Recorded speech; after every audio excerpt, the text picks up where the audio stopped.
Friends, in this complex world, do we truly know how to let go of choice and surrender to the flow of life?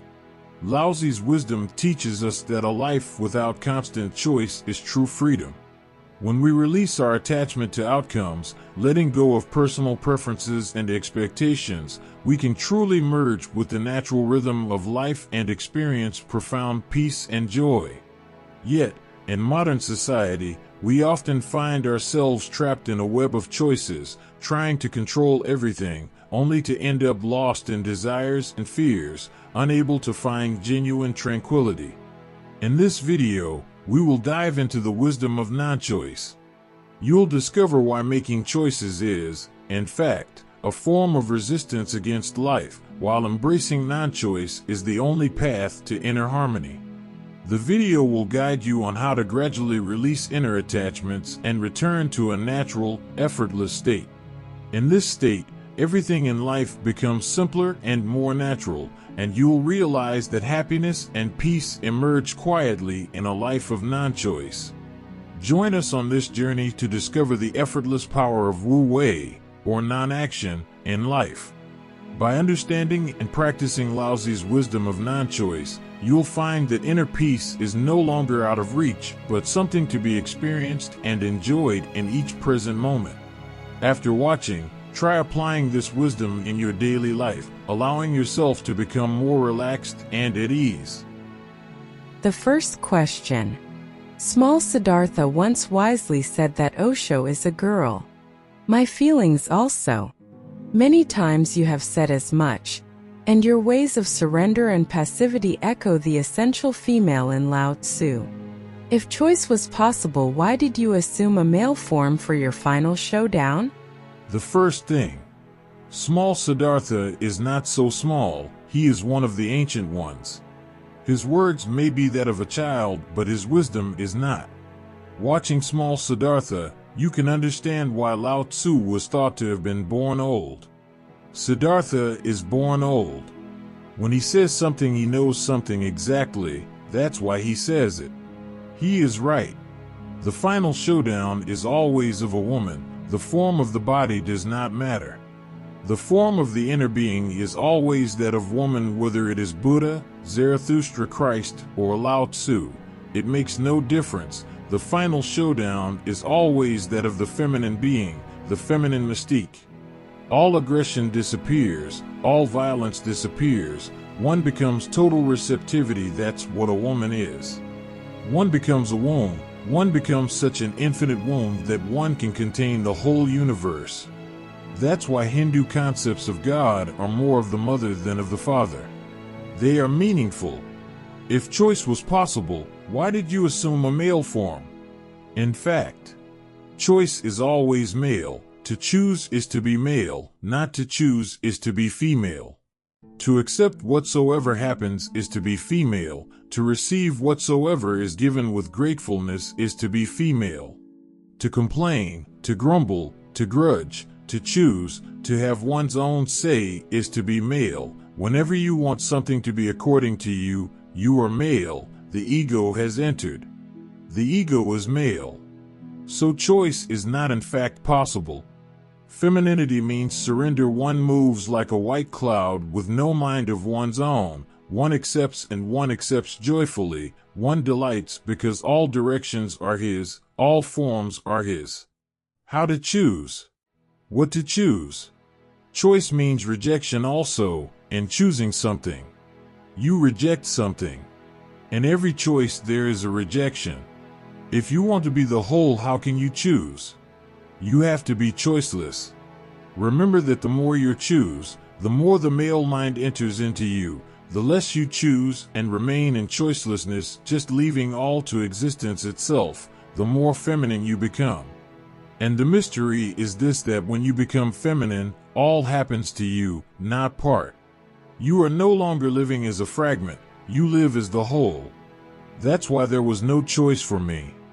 Soon there will be no choice for you also. Prepare yourself. Prepare for choicelessness. If you want the whole to shower on you as a whole, then don't choose. If you choose, you will remain a beggar. If you don't choose, you become the emperor. The second question. I know nothing. I don't even know what to ask. What question is there? And what words can answer the problems of a sleeping soul when the only answer is already so pronounced? Be awake, be total. It is your presence that my question seeks, not your response. This is a complex question and comes out of a very complex mind. The question seems to be very simple, direct, straight. It is not. In the beginning, the questioner says, I know nothing. If that is really true, the latter part cannot come, then would come a full stop. If you really feel you know nothing, then what is there to say?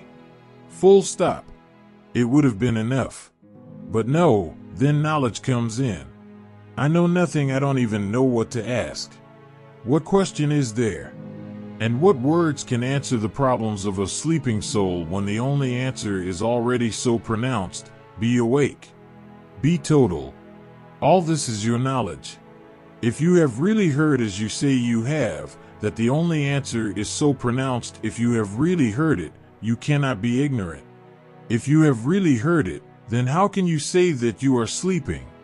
In sleep you cannot hear it. Be awake, be total. For it to be understood, you will have to come out of your sleep. You must be dreaming that you have heard the answer. In the beginning you say, I know nothing. Do you think something more is needed to explain it? It is completely explanatory in itself.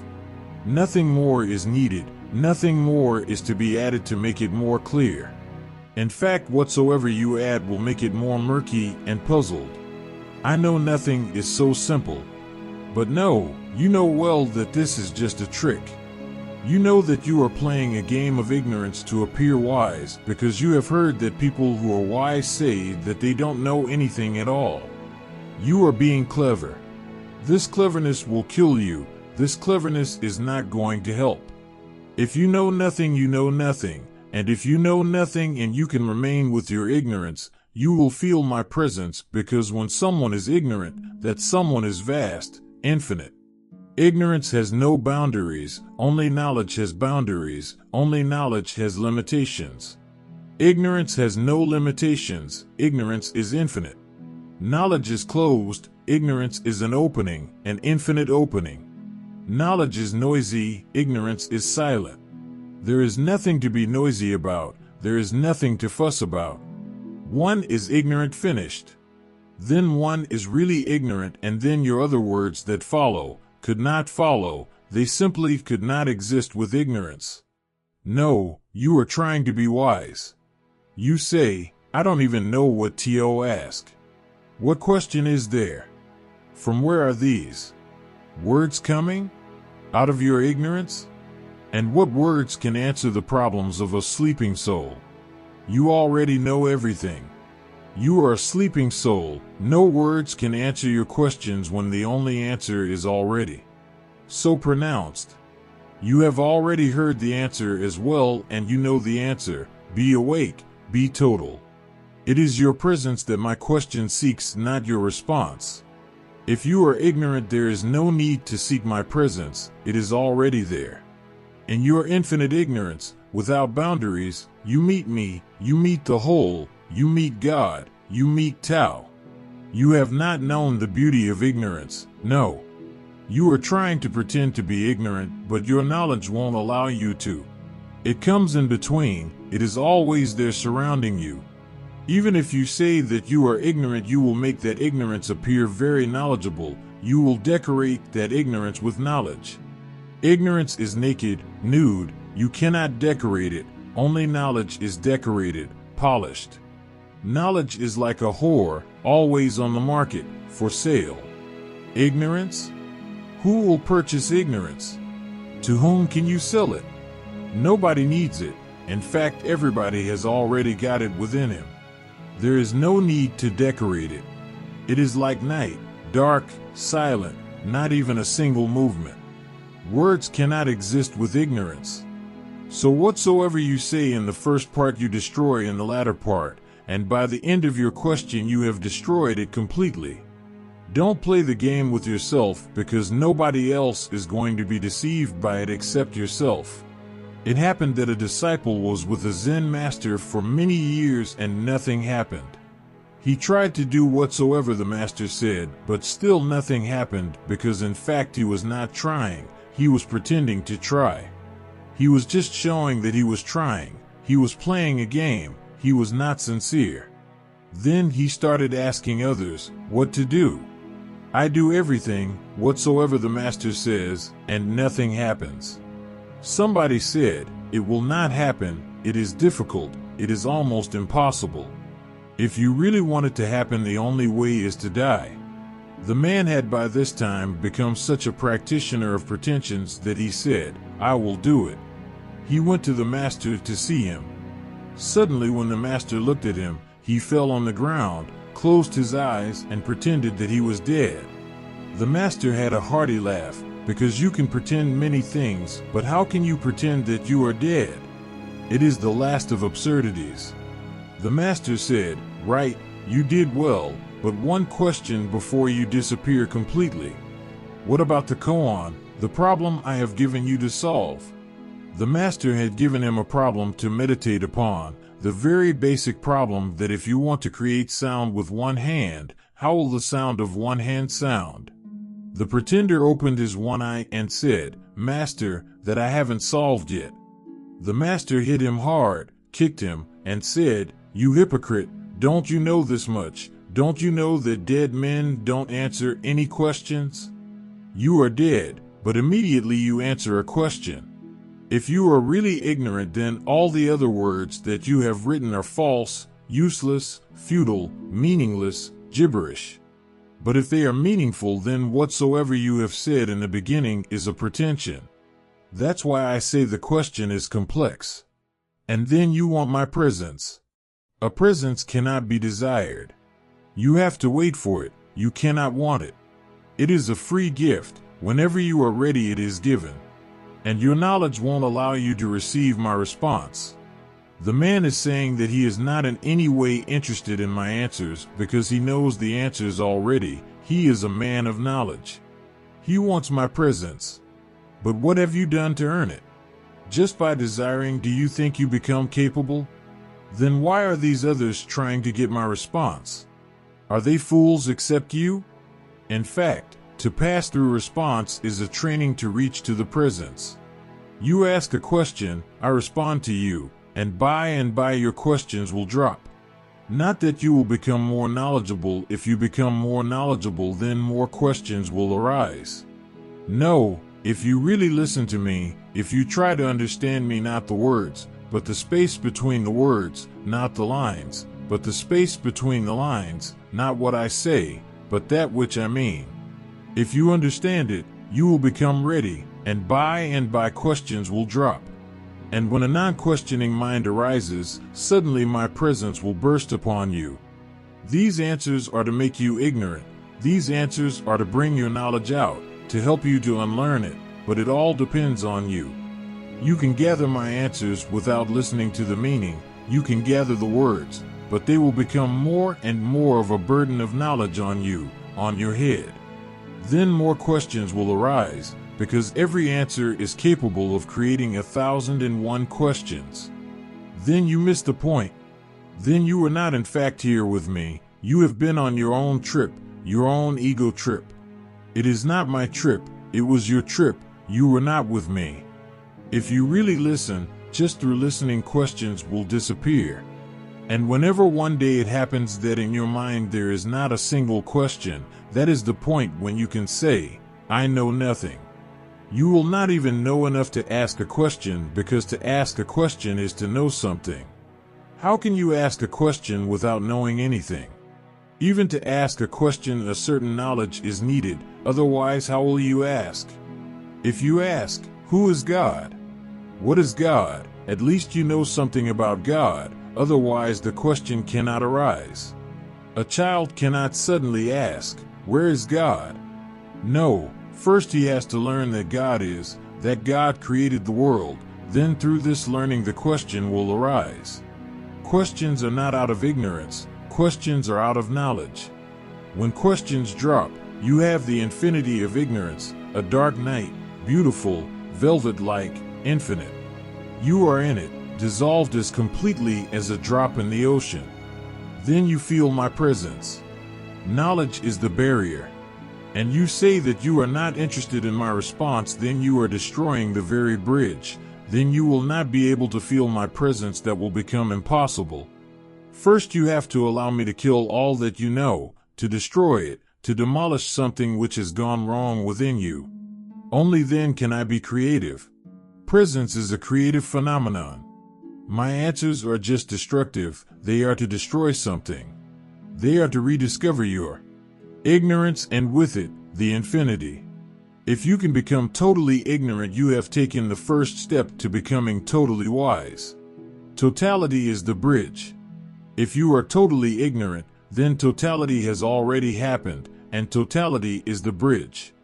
Then to reach wisdom from ignorance is not much of a problem. The bridge is open, the bridge is ready. So be total. At this moment you can be total only in ignorance. The next happening will be to be total in wisdom. But you go on clinging with small bits of knowledge. Don't try to be clever with me. Be sincere. If you are ignorant, then be ignorant, and you will touch my presence, you will enter me, and you will allow me to enter you. But if you are not capable of feeling my presence, then try first to feel my response, then let me demolish you, destroy you, for the creative explosion to happen. The fourth question. I no longer have the desire to do anything. Nothing seems to matter to me anymore.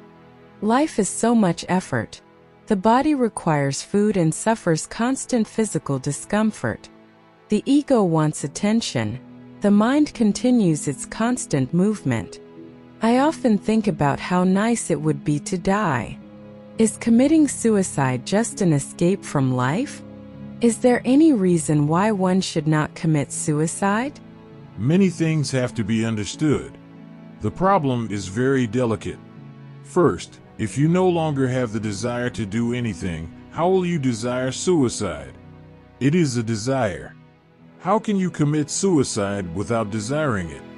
In fact, it is the utmost in desire. Nothing seems to matter to me anymore. If nothing seems to matter anymore, suicide also cannot mean anything. How will you choose? How will you choose between life and death? It will be an escape from life, and somebody who is escaping from life is also escaping from death. That's why I say it is very delicate.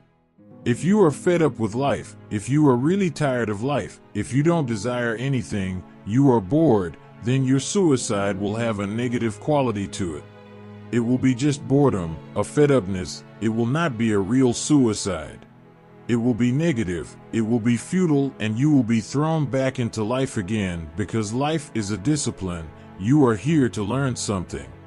If you are ecstatic, if you are celebrating life and you are so fulfilled that dancing you move into death, then it is no longer suicide, it is samadhi, it is nirvana. Buddha also moved into death, but he was not tired of life, he was fulfilled. Try to understand the difference. There is only one religion in the world which has given permission to commit suicide, that is Jainism. Mahavir, who is the greatest propounder of nonviolence, has given permission to his disciples to commit suicide, but only to those who are not fed up with life, who are not bored, not tired, but who have lived life completely, perfectly, totally, who have known everything that life can give and who have experienced it. Now they are fulfilled. They are not destroying themselves against life, they are fulfilled, the work is done. They are returning to the source. Mahavir is really very courageous. No other religious teacher has been courageous enough to allow suicide. But he has made conditions for it. It should not be committed in any negative mood, because then you miss the point and you will be thrown back. It should be absolutely positive. Another condition is that one should not take poison or jump from a hill, or into the river or into the ocean. No, that can be done in a single moment. One should fast unto death. It takes 70, 80, 90, sometimes 100 days. Millions of times there will be a possibility for you to think again and again and again. If you have remained a little unfulfilled, you will come back. To remain with a decision for 100 days is difficult for the mind. Only one who has no mind can remain with a decision for 100 days continuously. Otherwise, any moment, after 3 or 4 or 5 days of fasting, the whole body and mind will say, "You fool. Start eating. What are you doing? Life is so valuable and you have not done this and that. You have not lived this and that. Live it." Who knows? You may not come back to life again. If you are not really fulfilled, you will come back. To remain with the conclusion for 100 days and to move towards death happily, you need absolutely no mind. To commit suicide in a single moment won't do, because in a single moment you can be deluded, you can be in an illusion. If you take poison, it can be done in a single moment. It is my feeling that if people who commit suicide are delayed for even a single moment, they will never do it. If delayed for even a single moment, they will change their mind. They commit suicide in a sort of madness. They are so fed up, they do it in a single moment, and they don't have any chance to go back on their own decision. There is no time left. They jump. They may suffer in the ocean, and they may start crying and weeping and shouting, "Save me," but now it is too late. Their whole being would like to come back to life. And soon they will be back in a womb. This is no suicide. A temporary suicide is no suicide. You will be back again in another womb, and, worse than that, the committing of suicide will hang around you. It will become a karma. It will be like a dark shadow, a gloominess around your face, around your being. You will move in life shrouded in death. That will not be good. I can allow you and I can admit you to total suicide. That's what I am all about. That's what I am doing here, preaching total suicide. Total means no coming back, and that is possible only through deep meditation. A point comes when all desires really disappear. You say, "I no longer have the desire to do anything." That's not true. If somebody offers you the post of the President of the USA without any effort on your part, with no election campaign, with no struggle, just an offer, you will accept it. You are not fed up with life, you are fed up with struggle. It is not that you are in a state of desirelessness, you are in a state of frustration. You desired and you couldn't reach, so now you feel frustrated. If somehow it were possible that an angel could appear from God and say to you, "Now I am here ready, whatsoever desire you have will be fulfilled, simply tell me." 1,001 desires will struggle to come into your mind.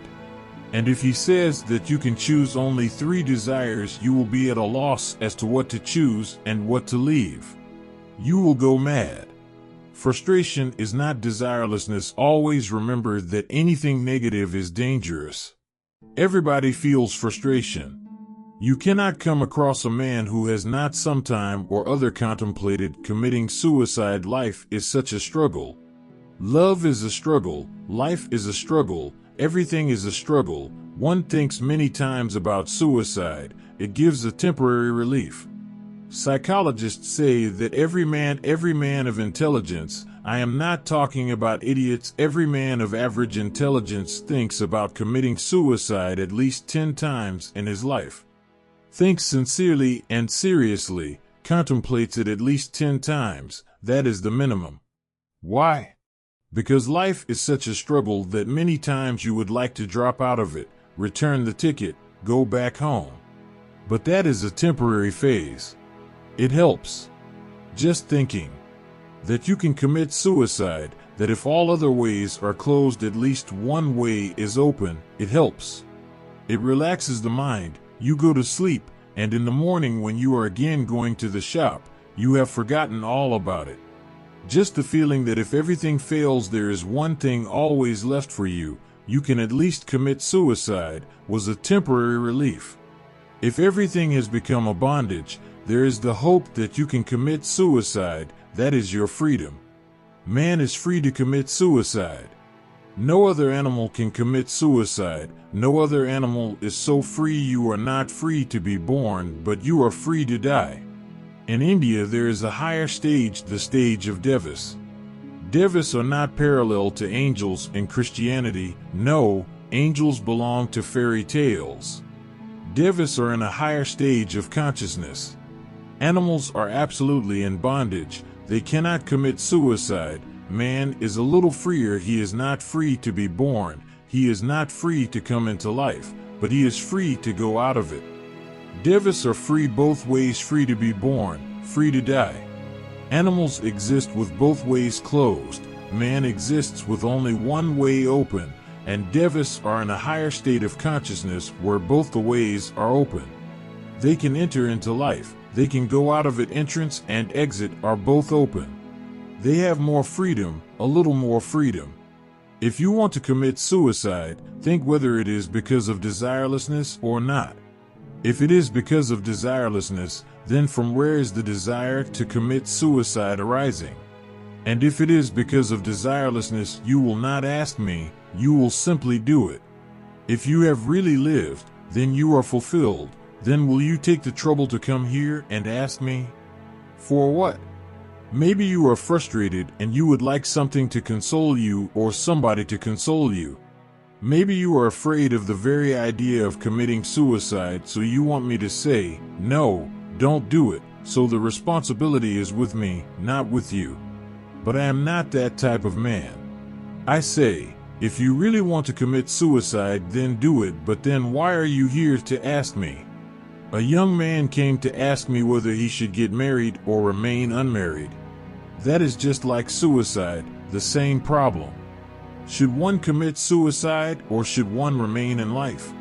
To remain a bachelor is a sort of suicide because half of life is cut. You have decided to remain half. Marriage is a whole life. So I asked the young man, why are you asking me? If there arises no desire for the woman, from where does this question arise?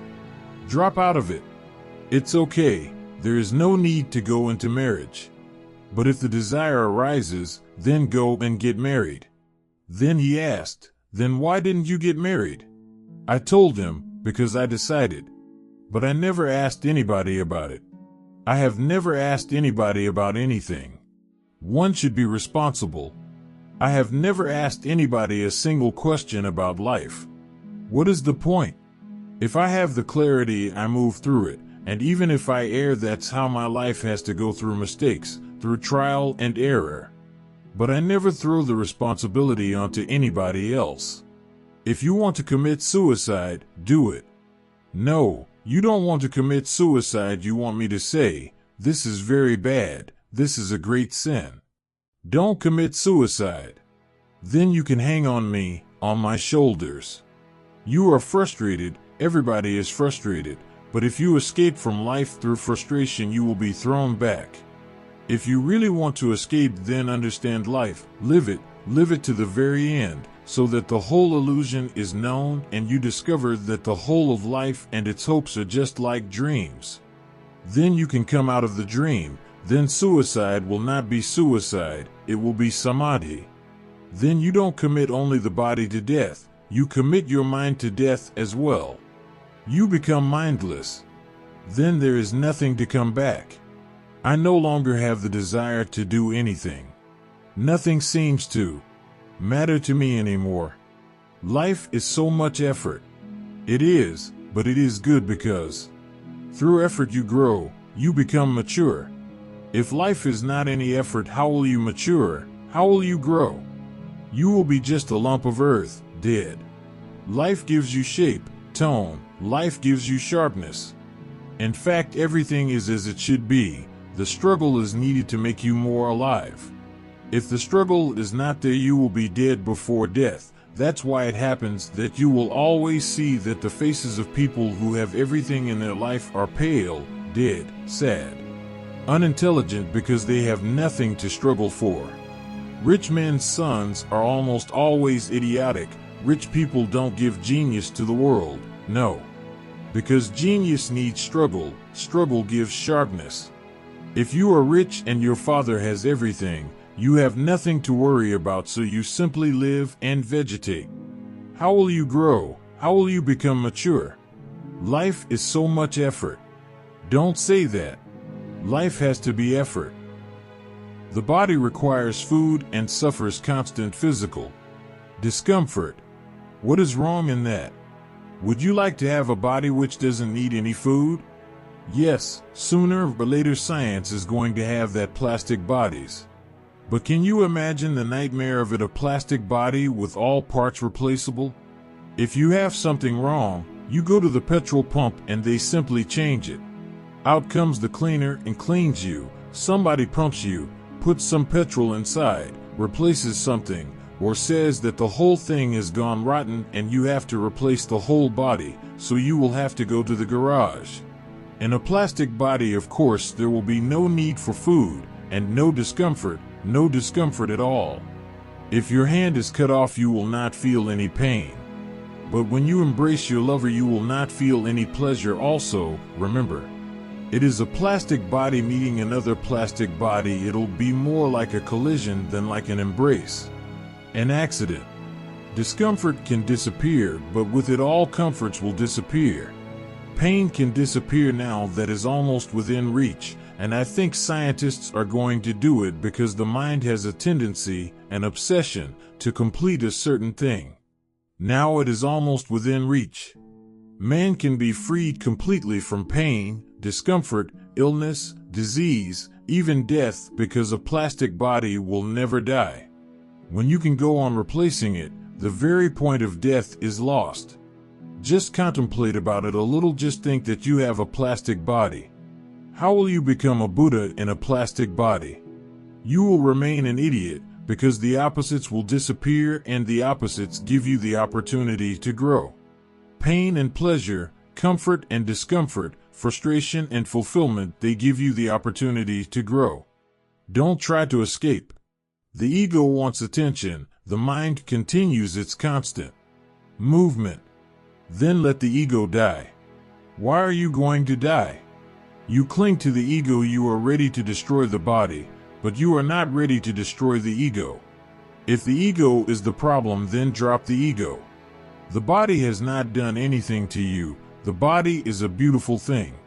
The body is just like a temple. It is one of the greatest miracles that exist in existence. Enjoy it, celebrate it, because through it all celebration is possible. Without it, you will be ghosts and machines. I often think about how nice it will be to die. Nice. Then your desire is there. In fact, you want a nice life. Nice means a life of vegetation, doing nothing and getting everything, receiving everything without making any effort. How ungrateful you are. You have received so much without doing anything for it, but gratitude never arises. Rather, on the contrary, the idea of suicide arises. Suicide is the greatest complaint against God. Have you ever thought about it in that way? Suicide means your life is not worth living. Take it back. Suicide means, what a rotten life you have given to me. I am ready to leave it. Suicide is the greatest complaint that you can lodge against existence and God. No, that is not the way. That will not help. And if you are in search of a nice phenomenon, suicide won't help. It is one of the most painful, ugliest phenomena possible. It is not nice. You think that it will end within a minute. So you think, even if it is hell, it will end within a second. But you don't know anything about time.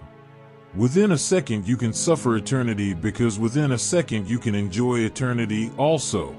Time is relative. I am not talking about clock time, because on the clock maybe only 1 second is recorded between the man being alive and being dead. But within that second you don't know what he suffered. You can understand a little this way. Sometimes you are sitting at the table and sleep comes. When you awake, only 1 minute has passed, according to your watch or to the clock, but you had a long dream. You could not even tell that dream within a minute. You would take an hour to tell the whole dream in detail. You may have lived a whole life, from the very birth to the very death, got married, had children, saw them married and everything, and only 1 minute has passed by clock time. Dream time moves on a separate level. It is true that people who died by drowning themselves accidentally or knowingly come to see their whole life in a single second span. Their whole life, millions of details, from the very beginning to the very end, to this very moment when they are drowning, they see in a single flash. How is it possible in a single flash, in a single moment? It is possible. Watch nature. There are flies which are born and within an hour they are dead. In your mind you may think, poor flies. You don't know anything about time. They move in a different time level. In 1 hour they live the same as you live in 70 years. They are born, they fall in love, get married, have children, and all the misery and frustration and everything happens, fights, courts, elections. Everything, and they are dead within an hour, and your dinner is not finished. You started your dinner and it is not finished, but their whole life is finished, and they live the same as you live in 70 years. A very compact, compressed life. In fact, if you can live the whole of 70 years of life in 1 hour, it seems a waste of time to live it in 70 years. It is man that should be called the poor man, not the fly. The fly seems to be more intelligent. It lives its whole life within 1 hour. But for that life you need 70 years. You are not so intelligent, so clever. In a single moment of suicide you suffer the whole of hell. In a single moment of samadhi you celebrate the whole of heaven. Time is not a question because time has many layers. Suicide can never be nice if it is out of frustration. If it is a flowering, if you have simply grown out of life, you have reached a point where life has nothing else to offer you, you have learned the whole thing, then your schooling is complete, your training is over. Then there is a possibility, as in Mahavir's discipline. He allows, but even then I will not allow, because my feeling is that if you have really learned everything, what is the point in committing suicide? Why can't you wait? What is the hurry? If you are so fulfilled, what is the hurry to finish yourself? Why can't you wait? If you can't wait, you have not learned at least one thing. That is patience. So I'm not for Mahavir. Those people who are trying to commit suicide lack at least patience. They will have to be thrown back to life, because that is one of the very greatest points to be learned: patience, awaiting. They lack that quality, otherwise what is the hurry? If you become enlightened at the age of 40 and you will die at the age of 70, can't you wait for 30 years? What type of enlightenment is it if you can't wait for it? This is a tense state of affairs. You seem to be very anxiety-ridden. You don't seem to be really happy and flowering. A man of enlightened consciousness accepts life, accepts death. When it comes, he does not ask death to wait 1 minute more. When it does not come, he does not invite her to come a single minute before. What is the point? Whether death comes today or tomorrow, it is the same to him. This patience is the final flowering. And I think that Mahavir's attitude may be courageous, but it is wrong. Courage is not always right. Just courage, in itself, is not right. No, more things are implied and have to be understood. Is committing suicide just an escape from life? Yes. Is there any reason why one should not commit suicide? There is no reason, but there is also no reason why one should commit suicide. Life is irrational. There is no reason to live. There is no reason to die. Life is not a cause-effect phenomenon. It is a mystery. There is no reason to live and to continue to live, but that is not reason enough to die. There is no reason to commit suicide. So what to do? Float. You have no reason either way, so don't choose, remain choiceless. If you choose, you will be thrown back again and again into the whole wheel of life and death. If you remain choiceless, you will simply disappear from the wheel into the cosmos. That is the real suicide. That is the real phenomenon. Then you cannot be forced back into the material life, into the body. Then you live a bodiless existence. That's what moksha means. Total liberation. The fifth question. I know I should be unattached. Now I judge myself for having bought beautiful orange material rather than having the courage to run around like some do in some dirty rag. Now at least have the courage to wear those beautiful orange things. I'm not against beauty and I'm not for rags, but I'm not against rags either. If you enjoy rags, it is for you to decide. If you enjoy beautiful things, it is for you to decide. One should be left totally free about it. For these small things also society does not allow you freedom. If I were to decide, I would give you total freedom. If you want to move naked, you should. If I had the decision in my hand, I would make only one rule: you should not interfere in anybody else's freedom. That's all. When you interfere in anybody's freedom, then only do you commit a crime. If you are doing a thing by your own self and it is nobody else's business, you should be completely free. The state should only be there to guarantee everybody his own freedom to do his own thing. The state should not be a positive phenomenon, it should be just a negative phenomenon, negative in the sense that you should enjoy your life, but there are others also and they have to enjoy their life. You should not interfere in their life and they should not interfere in your life.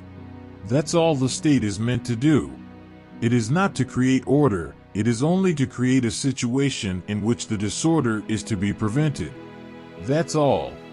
So if somebody is enjoying rags, and rags are beautiful for him, nobody should interfere. And if you enjoy beautiful clothes, why not?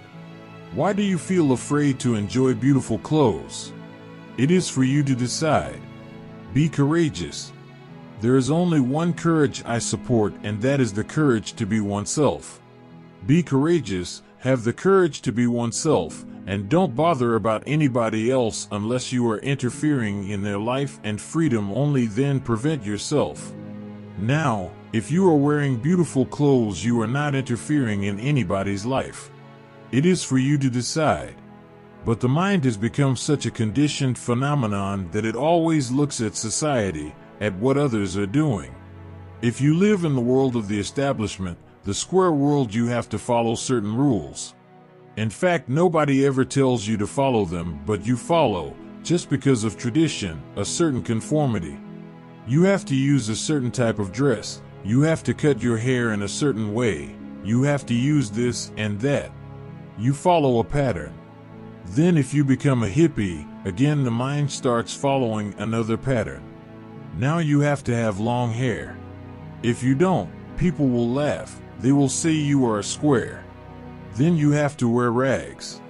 If you don't, they will say, "What are you doing here? You belong to us no more. You are an outsider, an intruder." So there are two types of conformity, the conformity of the establishment and the conformity of the rebel, but both are conformities. Some have short hair, some have long hair, but both are the same, not a bit of difference exists. If you live in a hippie world and don't smell like hell, you are not a hippie, not a true hippie. You will be rejected. You have to be dirty, you have to be unclean, otherwise you are not rebellious. If you move in the established world, the establishment, then you have to use perfume and shaving lotion and this and that. If you go there unclean, you will not be accepted. The mind is a conformist. So I know of only one rebellion, and that is the rebellion of a meditative mind, the rebellion in which you drop the mind and move on your own. But always remember that you should not interfere in anybody else's life. For example, if you want to be dirty, then go to the Himalayas, because to be dirty can interfere in other people's life. When you are dirty and smelling bad, you may not be attacking with your hands, but you are attacking with your smell. It is aggression. If the other feels that this is a disturbance to him, then you are aggressive. If you want to be dirty and nothing is wrong in being dirty, then you move to the Himalayas, to the farthest end, so nobody comes in contact with you. Then you can enjoy your bad odor, and enjoy it blissfully. You have no right to throw your smell and dirt on others. No, that's not good. Nobody should in any way interfere in anybody else's life, and nobody should allow anybody else to interfere in his life. This is how a man should be, not trying to enslave others and not allowing anybody to enslave him. One should live a life of freedom, and one should allow others to live freely. Don't be afraid. If you love beautiful orange material, use it, it is good. Whatsoever you love is good. There is only one condition: if it doesn't interfere, it is beautiful, it is moral. The sixth question.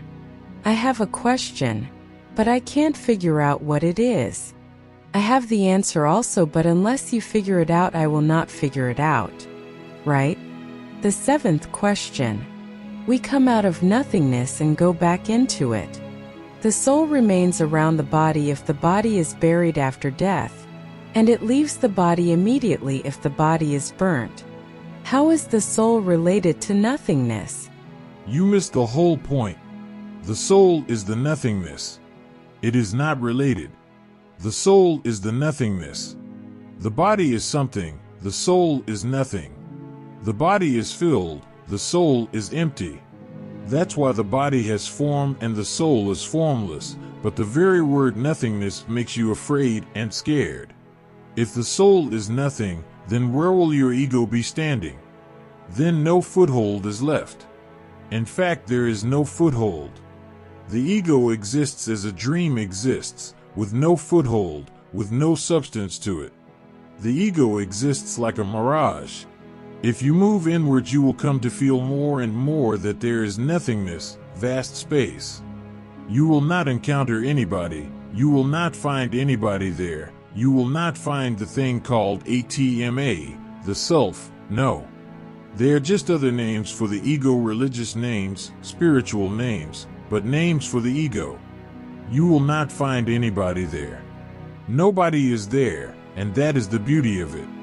When you encounter that nothingness, you become absolutely silent. You become that nothingness. That is the fear of going inwards. That's why you go out and out and out. You go on the farthest journeys, but you never go on the nearest journey from New York to Kabul, from Kabul to Delhi, from Delhi to Pune, from Pune to Goa, from Goa to Kathmandu. You go around the world, but you don't go in. That is the nearest beach and the nearest mountain, the nearest Mecca and the nearest Kasi, the nearest temple, the Gurudwara. But there you never go, because if you go there you become scared. It is a death, you die there. You ask about suicide? Go in, and the suicide will happen without you committing it. Go in and you will not find yourself, you disappear, you evaporate. In that absence all is present. And that nothingness is the whole. The eighth question. It seems that energy and the ego are the same.